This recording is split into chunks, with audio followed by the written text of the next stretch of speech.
Yeah, I saw I was impatient in this little workshop here, and I need to Yeah, work on this. yeah, because Yeah. we put ourselves outside of, and what you had mentioned earlier as far as PKs, pastors' kids, and they put different stigmas and expectations of us. Right. We as well, just as people, we put ourselves on a pedestal. We Hmm. put ourselves as far as I would never do this. Oh, I'm not that type of person. And we have our own selves on a pedestal that we created. So sometimes, like Mm. you stated, it's hard for us to even look at ourselves because I don't want to look at myself in that light. I don't want to see me being that way. Hmm. So we don't change, or we continue to just be in denial as far as how we are. So how can you get to the real you, or work on the real you, if you're always in denial of who you really are? Wow. John Stevenson.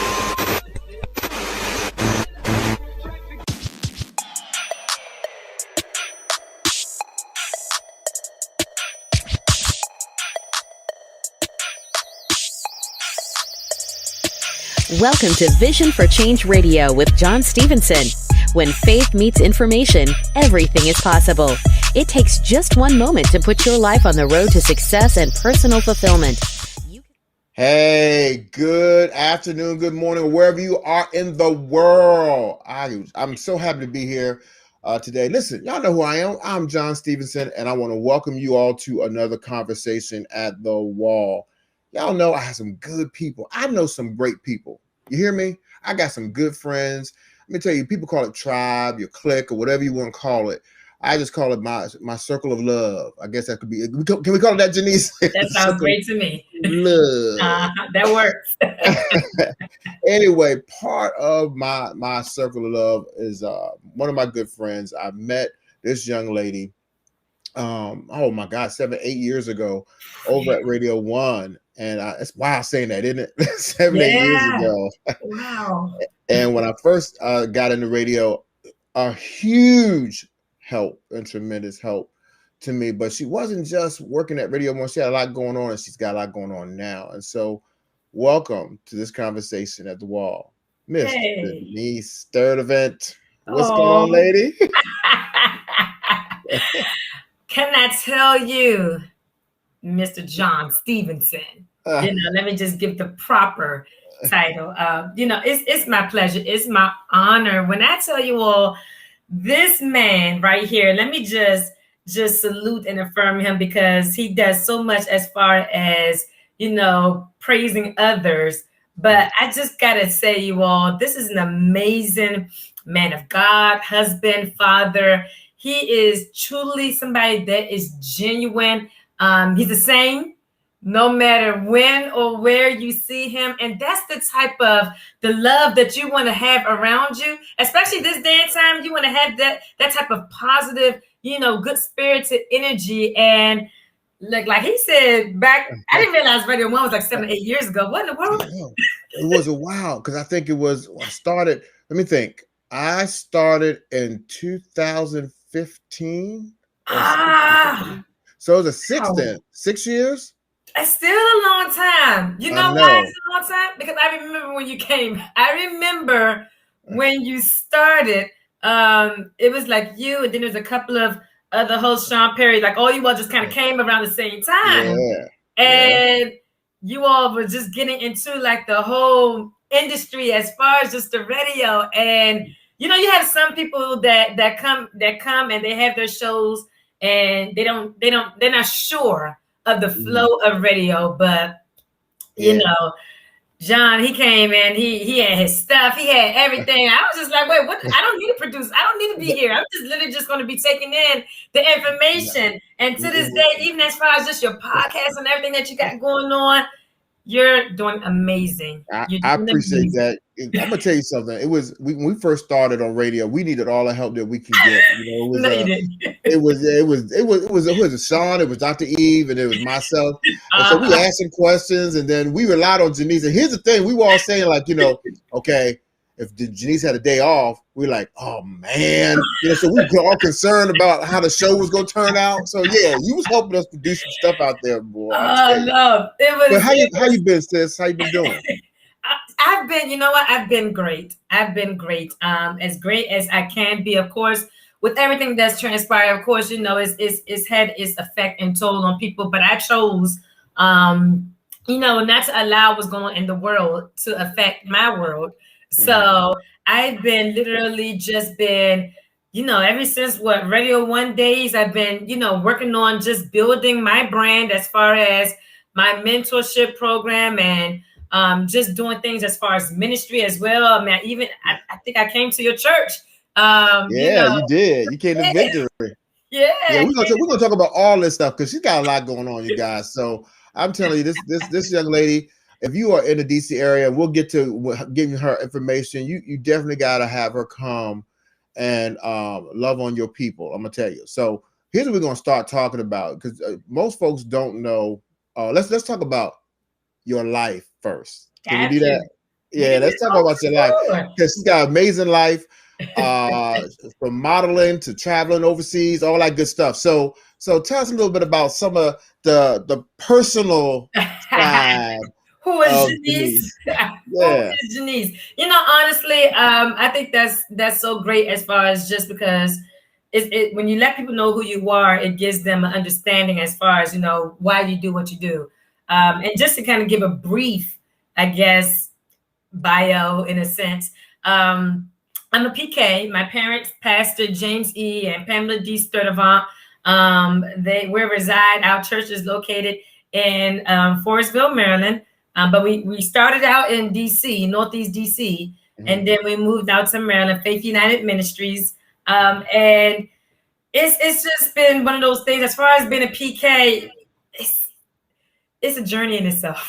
Yeah, you know what? People don't and we throw that term around, and then folks who don't go to church don't know what that means. Sometimes, as a pastor's kid. That's what we say, PKs, and just growing up with your parents, being pastors, I know there was a stigma, there was expectations on you. Did you feel? I mean, your dad. I met your dad. He don't seem like he's like the pressure guy. He seems like he's real chill. He's the older we get, the more calmer we become. Yeah. So, when we was growing up, he was still chilled, but he just had expectations. As a father, he had expectations as far as what he wanted his kids to do and be. Our life literally was church every day. We were in church Monday through Friday. My parents believed that we should have something that we should fall back on outside of just, school. So my brothers, they were in music. They played piano and drums. And then my sister, I have a twin sister. We were in dance and modeling. So our life literally Monday through Friday, school and church. Saturday, we did our dance and modeling. And then Sunday, we was back in church. And that was literally the schedule every week. So you can only imagine. We went to private school, junior high school's years and all of that. And then high school, we went to the most prestigious Eleanor Roosevelt High School in the PG County, Maryland area. Oh my goodness. Okay. That's a greenback. Right. I just had to put that plug in, ERHS. But that transition from a private school to a public school in itself was just, what in the world? This is a different world for real. Not the show different world, but this is a different world just because you coming from private school which is structured and rules to public school, which is, still has structure, but the rules were different. And then going to Howard University. Oh man, living on campus outside of your parents' rules. He's got a little. When we took my oldest daughter to her orientation, it was where? University of Maryland. Okay. And so when she went, she kind of, my wife couldn't go, so I had to go. They took her off with the RAs, and she was going to stay one night. Yeah. And then come back, just kind of get used to how it's going to be. Right. So they had all his parents in the big, huge auditorium, and the guy wrote on this whiteboard. He said, "Let me write this word down here for you guys, so you parents can see what is in the hearts of your children." He wrote the word freedom. He said that's the first thing that's in their mind. They don't have you to tell them what to do. They can do what they want, eat what they want, how they want. So then he went on. He said they'll have you'll see their grades on a website, but they have access to that. Yeah. And because they're adults, we don't give it to the parents. So most parents call asking for the grades. He gave this hard story about one of the students who lied to her parents. Oh, wow. That she graduated, said she didn't want to walk. I don't care about I want to walk. Started working in the field. And the father was like, okay, well, I need a degree. I want to put it up. And she lied for years. He finally got in touch with somebody at the school and they told her shit. She never graduated. Oh my gosh, she lied. So I panicked. As soon as we had that break, I got on the phone. Hey, Karen, you know what he said?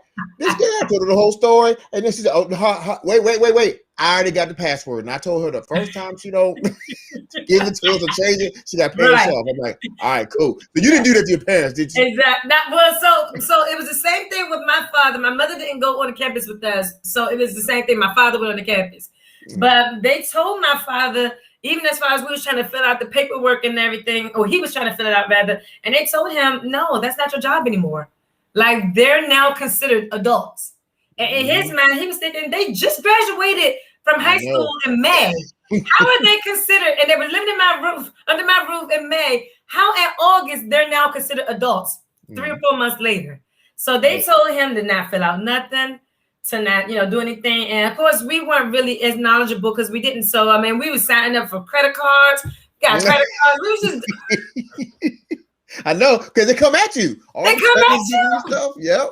So we were putting ourselves in debt. Didn't even know we was doing that. You know what I mean? And then literally just, it was a freedom. But of course, we wasn't as mature as far as just understanding what we were signing and what we were doing. But me personally, just that freedom. And I wouldn't say that I wasn't free under my parents' roof. I wouldn't say that. It was just they had their rules and everything. So we lived a very structured life, and then, of course, because my parents are pastors, some of the things that, teenagers did, we didn't really do, so probably like around our 12th grade year, as far as like really hanging out and all of that.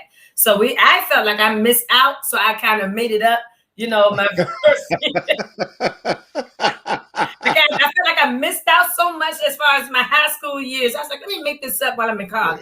No, but I mean, outside of that, and then like I stated, because my parents put us in modeling and dancing. So myself and my sister, we did modeling and dancing when we were younger.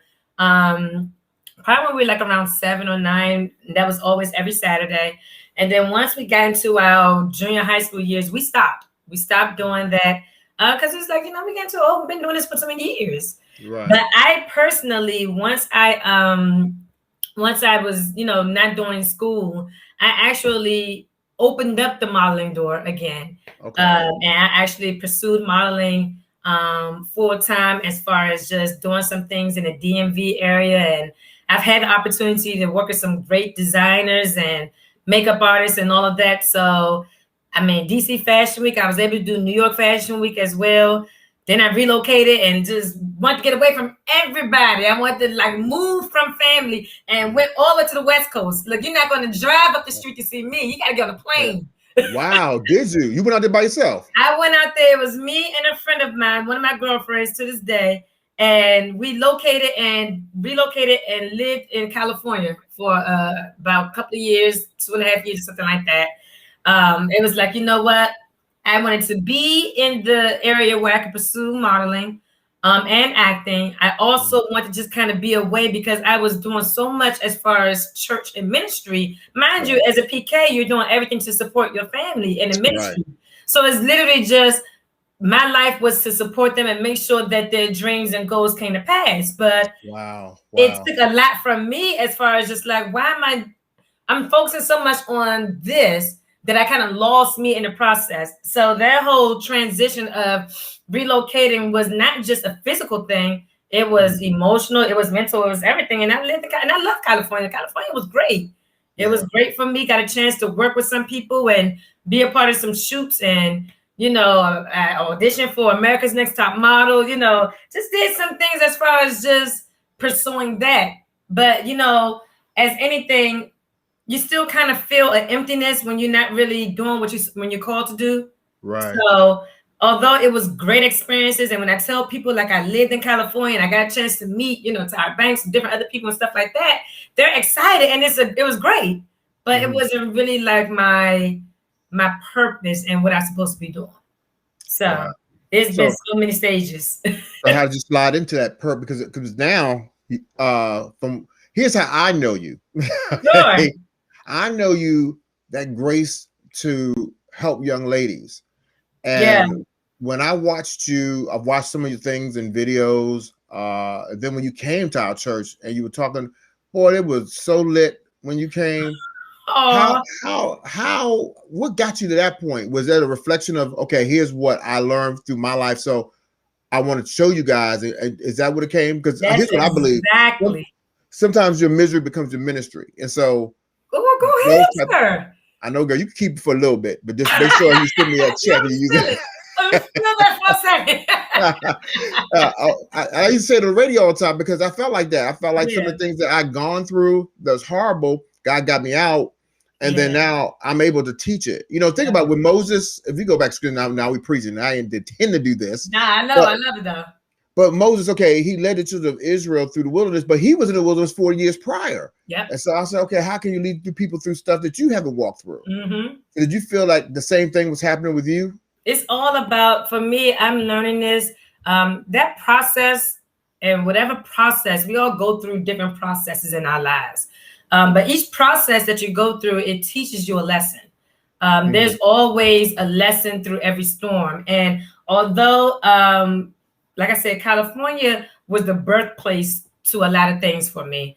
I was going through there, and when I was in California, my relationship with my parents got even stronger. I mean, we were good, but we got stronger. I literally was talking to them every day. I was crying to them because I just felt like, okay, who am I? Like, what am I supposed to be doing? Once I separated myself from supporting them, I didn't know what I was supposed to be doing. I knew the whole modeling thing, was something that I just had experience in, but it wasn't really something that made me happy. It wasn't something that like fulfilled me, if that makes sense. So I got this experience and I'm comfortable with it, but it didn't fulfill anything. And I just felt like time was wasting. I mean, I'm in my 20s. I felt like, okay, I should be doing more. Like I really should be doing more. And as a result of that, I was like, okay, my father was like, you got to get into the Bible, reconnect, your relationship with God. Because what you're supposed to be doing as far as your purpose, he will tell you, he will let you know. And so there were some dark moments, literally, and I'm not saying as far as like a negative thing, but there were some moments when, I was crying. I didn't want to leave the house. I didn't want to talk to anybody because I just felt like I'm just wasting my life away. And then I was reading the scripture. And I literally was specific and asked God, why did you keep me? Why am I still here? Why am I still living? What am I supposed to be doing? And I had to wait. And I didn't get the answer right away, but I had to wait for him to tell me this is what you're supposed to be doing. As far as when I was pursuing the modeling myself and just working and seeing other young ladies, very glamorous as far as the outside, very pretty. They carry themselves a certain way. Their makeup was good. Their hair was done. But what I found out, John, is that a lot of these girls, when I started talking to them, they were struggling with, and I also went through the same thing, areas of low self-esteem. They were struggling with their confidence. Although, again, you couldn't tell based off of how they look because you're auditioning, you're doing this, and you're presenting yourself. That's what modeling is. Modeling is we're presenting the designer's work. We're presenting the makeup line. We're presenting ourselves, but it's not our true selves. It's what people want us to look like, what they want to see us in, but it's not who we really are. And so even me, like I went through that phase of caring about what people thought about me as far as how I look. And when you're in that industry, you're being told, no, you're not what we're looking for at this time. You're not tall enough. Your complexion is too brown skin. Your breasts may be too big, your hips. And they're literally critiquing you, literally about your look, the way that God created you. I'm sure that had a problem with just your self-esteem, especially if you're something that you think you love, Right. Like literally, you could be I can go to an audition. I'm feeling good. I leave the house. I feel great. All right. I got my I'm looking good.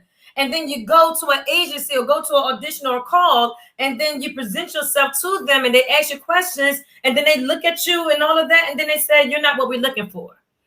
I can have as much of a thick skin as I want and have all the layers of thick skin, but eventually that starts to play, to your confidence, your self-esteem. Just like even now, I'm thinking about Lizzo. She's an artist, and she just was crying on her social media page. She's a plus size woman, and she's confident. You can tell she's confident, but then when people start tearing her as far as her weight and her appearance and all of that, she was on YouTube. I mean, she was on Instagram. She was crying because you can only take but so much as far as people criticizing you. And these are the same people who are just as flawed, who have their issues, who have their struggles and weaknesses, and yet you want to talk about somebody else as if it's nothing. Right. So that kind of plays into your self-esteem, your confidence, and all of that. And when I started to see not only myself, but also other, females and other young people also struggling with that. And I'm like, okay, how can I? Because I know I went through a process. I had a mentor, I had my parents, and they kind of showed me some things as far as how to work through building your self-confidence up and building your self-esteem up and your self-worth, because I started, even just to be transparent, because I was tore down a lot, I was looking for that acceptance from other people, even if it wasn't the best acceptance for me. Right. Does that make sense? So I think there's a lot of us like that. Yeah. Some of us are bold enough to admit it, but you do feel good when people are telling you something good. So if you got a whole, oh my God, here's another scripture. I like it. You got the oil on you today. Come on. I think this is Monday and yesterday was Sunday. I think that's what it is. Okay. It must be that, And the proverb says, to the desperate, the bitter is sweet. So, when you are not hearing things that are positive or negative all the time, it could be one compliment somewhere, you're gonna gravitate to that because we want to feel built up, And I know I've heard people say, well, David encouraged himself. Okay, that was David. Not that I'm not trying to team what David is, but it do feel good to hear somebody tell you that you look good, this is nice, you're wonderful. Yeah. I mean, even as far as encouraging yourself, I'm sure David went through some times when he actually poured out his heart with, with doubt, or just guilt and shame, because he made some choices and done some things that brought about guilt and shame, and which we all have done, know. So it's one of those things where that process of getting you back, or just getting to know you or reintroduce yourself to you, that was a process that I had went through emotionally, spiritually, mentally, while I was physically in California away from everybody.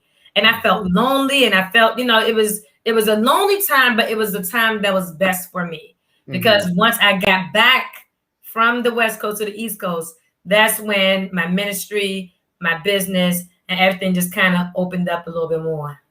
All right. And so now some of these young ladies, I'm sure, because you've been doing this for a little while, you got some good. I know you guys for years. People don't, even though I got back from California in 2013, but that wasn't the start of it. I was youth minister. I mean, again, I'm a PK. I'm a pastor's kid. So we were put in positions. We were ushers. We were youth ministers. We were armor bearers and adjutants. Yeah. we held the offering basket. We did almost. You go down the list of that. We was a cleaning crew. We cleaned the church.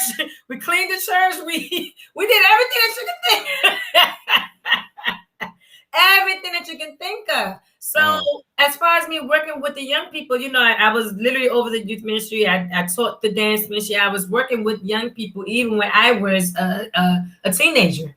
Okay. So that door was open a long time ago, but it was when I came back from California was when I actually birthed it into my own ministry outside of me doing it at the church. That makes sense. Right. Yeah. JaNeise. JaNeise. That's just JaNeise backwards. Just JaNeise backwards a little bit. I was going to tell you what John said. I mean, okay, that's pretty slick.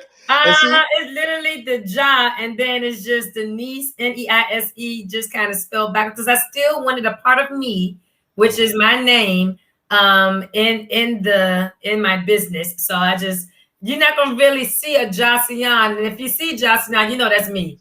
I know they're still copyright, right? Trademark. Exactly. Look, okay.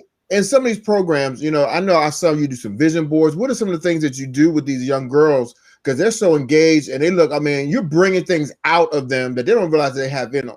Oh, for sure. For sure. I mean, it's literally, so one of the main things that I am proud of is like you stated, the vision board. I'm big on goal setting, and affirmations. I'll start with the goal setting. The goal setting, and that is one of the activities and things we do is the vision board, because when you think about goal setting, you're now putting yourself in the position as far as fulfilling a purpose, fulfilling, something as far as a desire, a goal. This day and time, this generation, they really don't think about their future. So even when I have conversations with young people and I ask you, well, what do you want to do? Or what do you see yourself being in 5 years? They say, I don't know.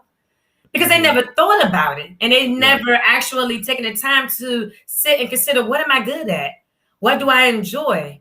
What fulfills me? What do I see myself? So when you do goal setting, you literally have to think about your life and not what somebody tells you that you should be doing, but what you want to do for yourself. So we do vision boards. We do, boards. I'm getting ready to do this. Really? Yeah. Girl, keep preaching. I need to hear this.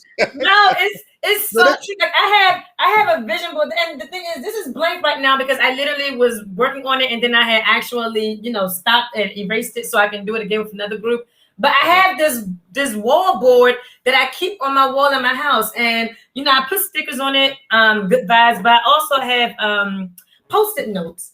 And so when I do activities, I'm literally have this whole board full of Post-it notes as far as goals that you want to complete. And it's literally for the next 6 months. What are those goals? And we fill the whole board. Okay, so the board is not really necessary, because I've seen people take pictures, they post pictures on it. So yours is pretty much just words, so you can see here's what my goals are. Exactly. And you can hang it up literally on the wall, wherever you are, that's easy for you to see, and you're looking at that. And then once you accomplish that goal, you take that Post-it note off, so that by the end of the 6-month period, the board should be clear, meaning you did all those goals. That makes sense. So between goal settings, or even as far as just mentoring, and I do this with the young ladies more because we kind of are more emotional, if you will. So we'll do different exercises as far as having them get in touch with the inner self, the inner you. So there's been workshops where we literally had a whole mirror. When I tell you, it was a whole mirror, and they literally had to tell me or tell themselves what they saw in the mirror. I mean, it's just doing different exercises that have them focus on personal development, but then also professional development. Personal development as far as building themselves up within their self-confidence and all of that. But then professional as far as goal setting and accomplishing goals, whether you want to get your driver's license and all of that, whatever that is. So we focus on building personal and professional development. I like that. You know what? I was thinking about something like we were talking about the emotions, and I talked to some of the young men. They won't admit they have emotional issues, but some of them brothers, them young dudes, they have some emotional stuff going on. It just comes out in anger and foolishness. Where I guess the young ladies, would you say they're more open to admit, hey, here's what I'm feeling emotionally, where the young guys are just not going to tell yet? You know what? Even some of the young ladies not going to tell you that. Really? So the approach I try to take, because I work with both young men and young women. The approach that I try to take is I provide tools, and we'll talk about that when we get into the book. I'll provide tools that have you see your areas as far as you have to work on, rather than me telling you this is what it is. Like, I'm not going to tell you, oh, you're angry. but I might have you do certain things as far as activities.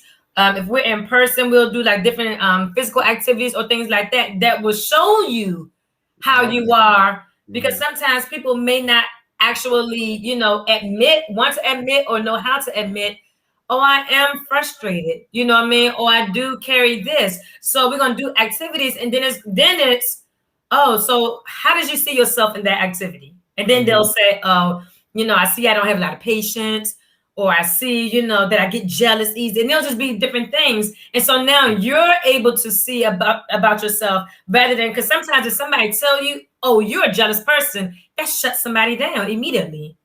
But if you're able to see that for yourself, then it's like, okay, all right, now that I see that, what can I do to work on it? Sometimes we're the last people to see who we are. That's good. Yeah. Yeah. Put it out now. You can say, okay. And if you're honest with yourself, I saw I was impatient in this little workshop here, and I need to work on this. Yeah, because we put ourselves outside of, and what you had mentioned earlier as far as PKs, pastors' kids, and they put different stigmas and expectations of us. Right. We as well, just as people, we put ourselves on a pedestal. We put ourselves as far as I would never do this. Oh, I'm not that type of person, and we have our own selves on a pedestal that we created. So sometimes, like you stated, it's hard for us to even look at ourselves, because I don't want to look at myself in that light. I don't want to see me being that way. So we don't change, or we continue to just be in denial as far as how we are. So how can you get to the real you, or work on the real you, if you're always in denial of who you really are? Wow. Good. This ain't just for kids. But I tell you, I've sometimes I be encouraging myself too, but it literally is. And the program, even as far as what I'm doing, whether it's books or anything like that, and I let people know there's no age, to it. But I think because this is some of the expectations people put on me. Oh, JaNeise, you've been working with youth all the time. That's all you know. No, it's not. Because I've also have done and been blessed to have opportunities where I've been able to minister and share to adults as well. And they have been changed. So, once you know your purpose and what you do and what you're supposed to do, God will allow the opportunities, to happen where who is supposed to be for, as far as who receives it, that's who it's supposed to be for. Yeah, well, I seen you preaching in that pulpit. I saw it online. What you talking about? Yeah, you preaching at your daddy's church. I still was creeping and looking at that. I said, "Oh, look at her preaching." No, it's just sharing a little bit about the book, a little bit about the Bible. No, this is a while ago. I'm talking about a while ago. This is some years ago. You was up on a Sunday, and I said, "Okay, all right. Well, we're gonna talk about that right now. I can put you out there. Give me a word, because you have people calling for a word." But let's slide into that book, because self-check. Now, I have peeped out a couple of your interviews and conversations that you had online, and man, you said some good stuff. And I don't want to, because see, I can lead into this. I'm like, I want this to flow, because if somebody's watching this, and I want you to flow and talk to them about, what is important about, why is it important about having a self-check. I love the stuff that I heard you say. So hopefully you say it here. So what's the book about? Come on, let's talk about it. Yeah, okay. Well, I am truly proud. The blessing part about this book is, I gotta tell you, John, is that even when everything was shut down during the pandemic, I have been blessed to be able to release the book. So I was excited, and it just ended up being such a perfect time, because who knew it was going to be a pandemic? Right. Who knew that we was going to be shut down and we had to force and look at ourselves in certain aspects or different aspects? Who knew that? But, of course, God, who is just time, everything just was orchestrated. But self-check, of course, again, was birthed as a result of me having to check myself. As I told you all, when I was in California, that was literally like, that was my turning point as far as just getting to know who JaNeise is. What's my purpose?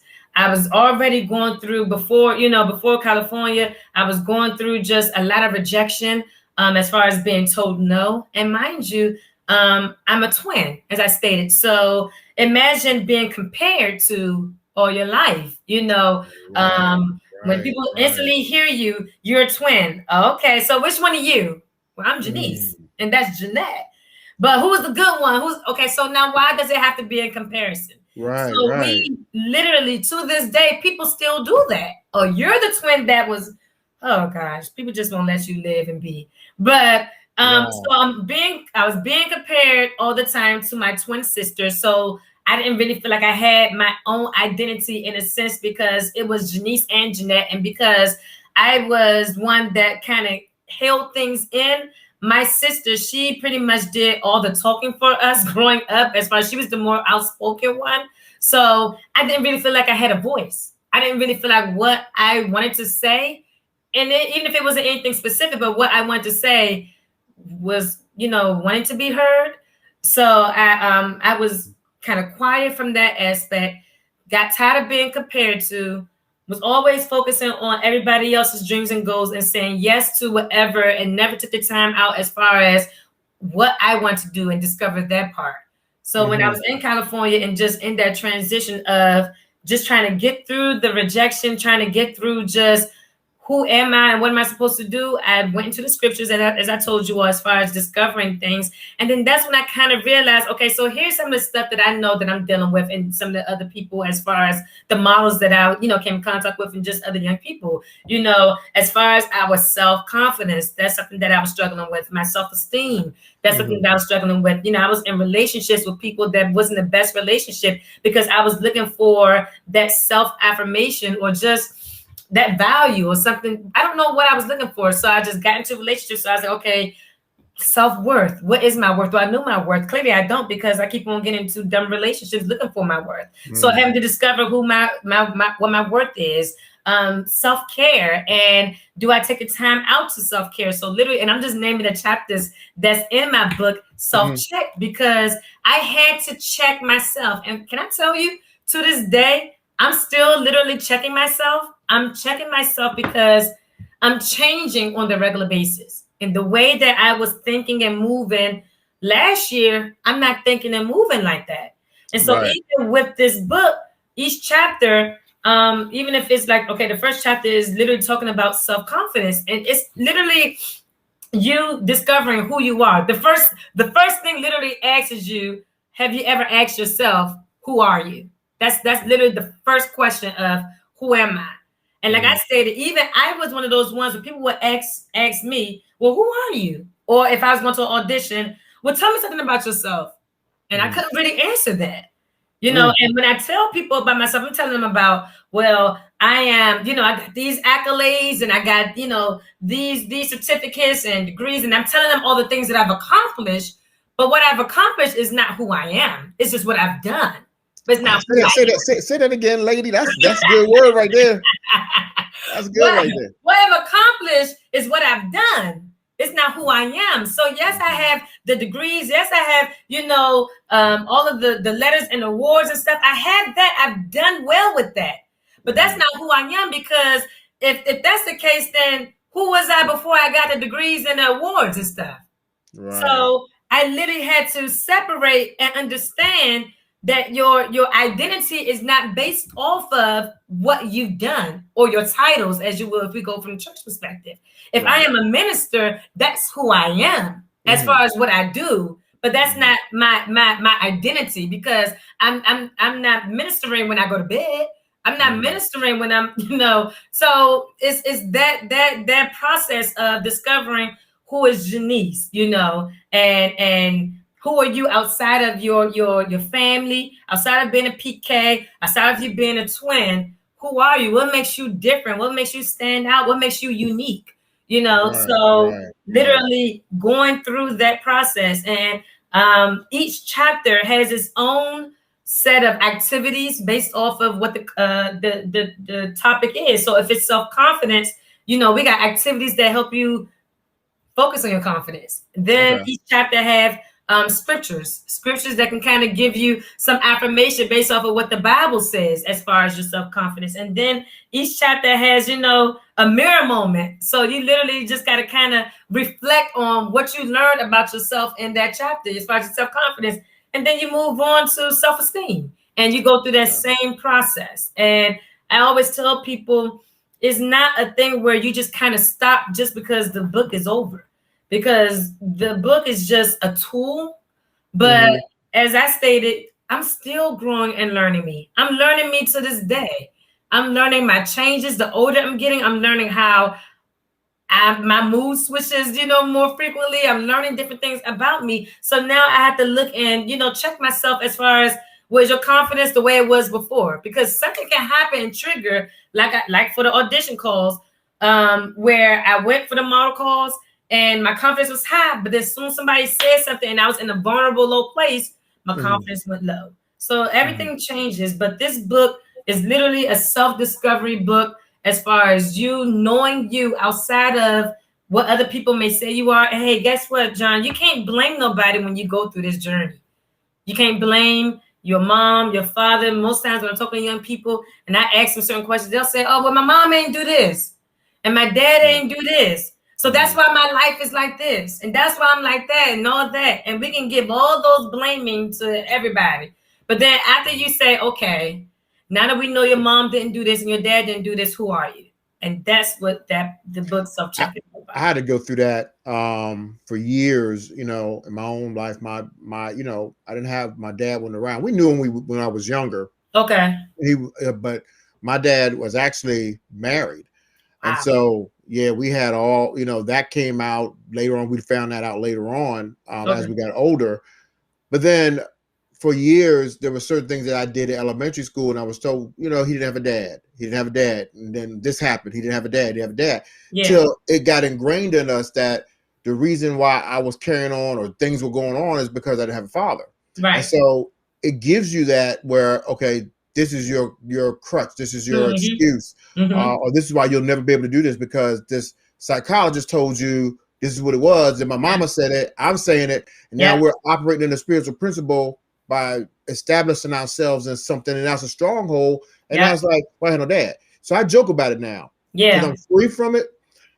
So if I bowl a lot, if I miss a spare, I say, y'all know I ain't had no daddy. If I had a daddy, I'd pick that spare up. That's why I went to the gutter. Yeah, that's why I went to the gutter, because I threw a gutter ball because my daddy was around. I joke about it now, but that is so key because sometimes we allow people who we think are the professionals to tell us who we are, and we don't get identity from the word. And that's why I'm so glad you got scriptures in there, because now the scriptures will help emerge who you really are supposed to be in Christ. Yeah. You said something. I'm going to pull something out that I heard you say. Please. About, and I love the analogy about this, and you said it kind of here. You're always changing. You always go back. Like you said, we would never not go get a regular checkup. I heard you say that before. Oh, physically. I remember that, but it was so in a moment. I remember. Yeah, and so why would we not do this, man? Go ahead, and walk that thing. Go ahead. Wow, you're a good listener and have a good memory. Yeah. I was like, oh, that's true. If we do that, like you said, if we do that physically, and some people don't, we talk about the people who regularly go get checkups. You're supposed to go get a physical every year. If you don't, we go get checkups. Why wait till something goes wrong? Yeah, that's literally, you know what? Because when you think about it, in all seriousness, we go to the dentist every 6 months, right? Twice a year to make sure whatever cleaning, whatever is dirty, in our mouths is cleaned. Whatever is infected, is in the process or in a journey of, recovering. And even as far as, like you said, the physical, we go through that. We get physical, we get checked. And I literally just had my physical last week, and they're checking everything from my blood pressure to my weight. And they'll say, Miss JaNeise, this is what your weight was last year. This is your weight this year. What's going on?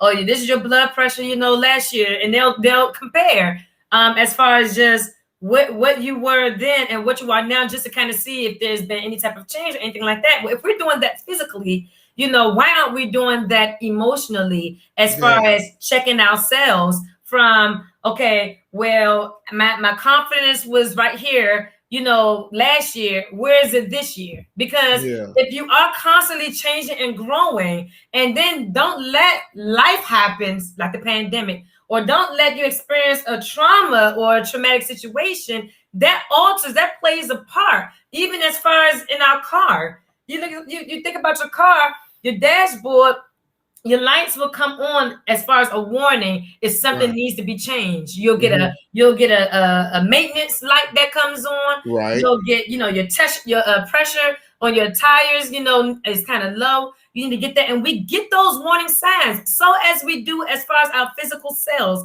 our body would tell us certain things as far as warnings, as far as what we need to do. If you're going too much, your body is telling you need to slow down. You'll start getting a pain or ache or somewhere like, okay, you need to slow down. Or if you just constantly moving, not sleeping, your body is giving you that warning of, okay, you're getting headaches. You know what I mean? You need to go get some sleep. We do all of that, but we never take the time as far as trying to better ourselves emotionally. And I've found that it's all a connecting factor. Your emotions, your mental, your spiritual, your physical, all of it connects. You can't be focusing on. I got back into the gym, John. I got back into the gym, trying to ease my way back into getting into the gym, trying to focus on this whole thing as far as just being healthy, not blaming COVID for any type of weight gains. So I'm trying to get back into the gym, and so even as far as working on this physical part, it's not just the physical part with the exercise. It's also me getting the sleep that I need. It's also me eating healthy. Everything connects as far as what we do with ourselves. You can't just say, I'm just literally just going to focus on the physical part of me and not focus on my spirit. Or I'm going to focus on the mental part of me and make sure that's straight, but not focus on my emotional. All of it connects. And what we do is we try to pick out the good as far as what's easy, what's more convenient, and focus on that. But then when I was doing that, that's when I felt that emptiness of something still is not right. Something is not right. Like I relocated and I'm thinking because I left the East Coast and left my family that everything would be okay. And I got on the West Coast, but I still wasn't fulfilled because it wasn't just about me relocating physically. It's about me having to work on some things emotionally and spiritually. Wow. That's good because everything does connect. Yeah. We miss that sometimes. So how am I going to walk in my wholeness if I'm not dealing with my wholeness? You talking right, sir. But it's so simple, but yet it's so hard for us to do. It's so simple because literally what we do is just try to do what's convenient for us or what's easy. And so when you're really checking yourself and self-check, it's kind of hard for us to look at the man in the mirror. Because you have to look at your flaws and all. You have to look at, the pedestal you put yourself on. You have to look at how am I when I take my makeup off, when I take my hair out, when I take, everything off and I strip myself naked. Do I really like what I see? Jesus and if I don't like what I see, how can I expect somebody else to like me when I don't even like what I see? So that self-check is so important as far as just discovering the real you. That's the whole purpose of it. And it's for any gender, it's for any age, because even like my parents, and their age group, they have people and then there's also people their age that's checking themselves because what you saw or how you saw yourself in your 40s and your 50s, you're not that same way in your 60s. That's right. And even couples, I did a podcast with my parents because I wanted to hear as a couple, how is it that you maintain checking yourself individually while you're connected and walking through this journey of life with a partner? So I did a podcast with them because even though they're married to death do them part and they're one, but they're still two individuals. You know what I mean? So that checking yourself is so necessary. And I knew people wasn't going to really jump on it like that because when you have to take ownership of you, it's a hard thing, especially when we put a facade out on social media, on the world. We paint that picture like, that, we hide behind that. But there's some people that their flesh come out of that because sometimes I don't ever get this. I don't understand it. Why do you, I'll see a post and somebody will go, I'm so frustrated right now. Yeah. Okay.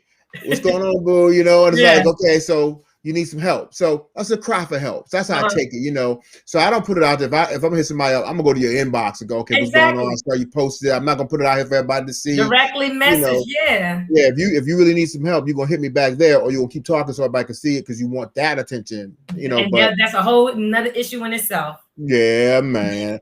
You know what? I'm gonna back just a little bit. What you talked about married couples, and if you're married out here, in a minute we're about to close this out because I want JaNeise to tell how you can get in touch with her. Sometimes I've talked to people, JaNeise, who are married, especially men, and they don't realize that your spouse is changing. Even if you're not thinking about it, and most of the time I find it's the man I'm talking to who's like, okay, she's different. She didn't used to do this. Yeah. Dude, she's transforming. You transform. You just don't recognize it. Or maybe you're not. But okay, the kids are grown, they're gone, and now you know, things are changing. And so that's where that check comes in. Okay, let's check even what my emotions are. Let's check to see where we are as a couple. That's good, JaNeise. Yep. Are we at the same place? Do we have the same goals? You know, if we haven't talked about the same vision. Because some couples don't talk about it. You're just so busy with the kids and working and paying the mortgages and all that, then you lose sight of what your real purpose when you were young and you were dreaming. Yeah, and my parents literally they were transparent, and they were saying, you know, even because before the pandemic we were just all busy, and I was just really trying to figure out like what were we all busy doing? Like even myself, like why were we just constantly moving? But when we actually was shut down and you had to actually be with yourself or be with your partner, my parents were saying how they literally had to kind of relearn each other all over again. They had to learn each other as far as how they move individually. They had to, you know, revisit some of the things that they had stated that they were going to be working on as a couple, you know, beginning of the year, and have they gotten to that point? And you have to go through that. I try to have, even when I do on my podcast, I try to have different perspectives, whether it's couples or even, you know, I have a family who do it as in a household where the parents and the kids are self-checking together as a family. And it's just something that, you know, you can incorporate with your children. You can incorporate just amongst everybody, because you're never too old. You're never too young to look at how you look at yourself and the goals that's, you know, expected of you and your family. So that's the goal of this book, is to literally kind of have people get back. I think the world would kind of be in a different place if we're not really focused on what everybody else is doing, but we're focusing on ourselves and bettering ourselves. Yeah, because you can't really love nobody until you love yourself first. And Scripture tells us that, you know. You got to love ourselves, and that's why we can, you know. I told folks when they use that scripture, you know, well, I'm loving. Okay, well, you left me. I was just running a little bit late. Okay, well, are you loving me like you're supposed to love yourself? Yeah, because I expect people to leave me if I'm late. No, don't love me like that. That's why Jesus had to come back in John 13 and said, love me like I love you. Like, it's an order to it. Love the Lord your God with all your heart first. Yeah. Then love your neighbor as yourself. So you love God, you love you, and then you love your neighbor. That's the order of it. Yeah. All right. Now you do travel around and you go to churches and you take on clients, all that stuff. Because you got a friend. We got a friend, Sherry Cooper. You did some stuff with my girl Sherry. Shout out to Sherry, the Honeybee University. I'm gonna give a shout out. Yes. Hey. So you do some things out and about. Let the folks know what you do. Oh man, I have been blessed to be one that is a youth minister, a youth advocate, one who just pretty outside of just young people. I'm empowering. That's my purpose, is to empower this generation, young adults.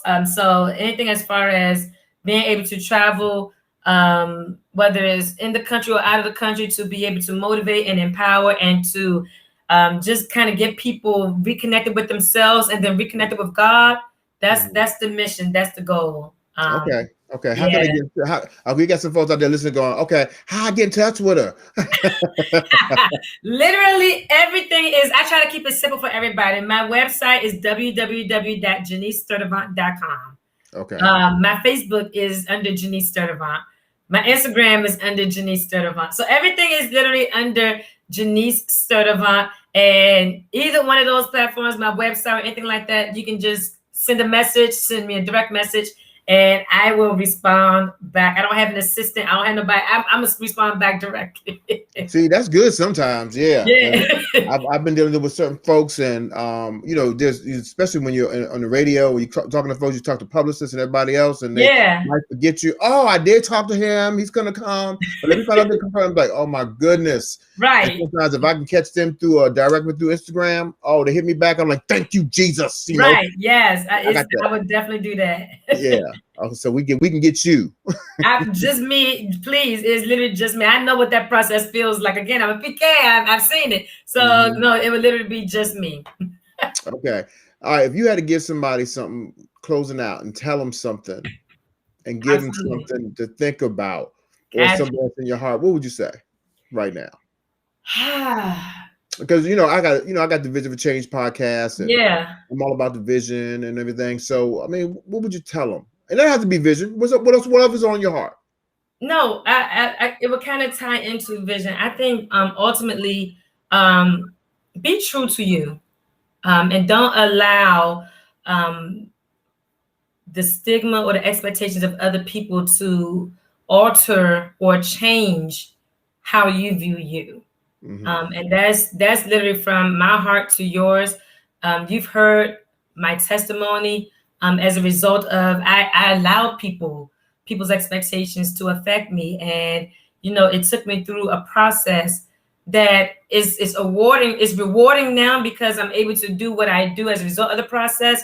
But if you're able to prevent going down that downward spiral, don't allow other people's opinions. The greatest deliverance, I believe, is the opinions of others. And when you don't allow what other people's opinions affect you, that's such a great deliverance, because now I can live my life in such a freedom where I'm not focused on how it makes you feel. I'm focused on what God says and what is best for me. That's good. Y'all hear that? Yeah. That's so good. That's right. Because we can be pigeonholed into how somebody sees us, and now we're living according to their definition. Right. JaNeise, I'm so grateful, my sister. Thank you. Thank you for loving on us. And you guys, please go by her website, go by her YouTube page. Yeah. You just got a little taste of who this woman of God is. She's a wonderful person. And if she comes and you get her in a contract, whatever you do with her, you will not regret that. It's a life-changing thing. And make sure you go get that book. How can I get that book? Self-check. They can go on my website, www.JaNeiseStrurdivant.com. It says book purchase. Click on that link and you will get it. I will autograph it and will have it sent to you. All right. Ladies and gentlemen, this is the Miss JaNeise Strurdivant. Thank you, JaNeise. Love you so much. Love you. I appreciate you. Thank you all. Okay. All right. Hey, family, listen, go by the podcast. You can go by the Vision for Change podcast. You can find it anywhere on Apple, Spotify, Google, all those wonderful places. Also, we've got a YouTube page, John Stevenson Online. Also, we got our church, the Vision for Change, our church, and we do our weekly Bible study at the wall. Let's remember, all things are possible if you can just believe. We love you. See you next week.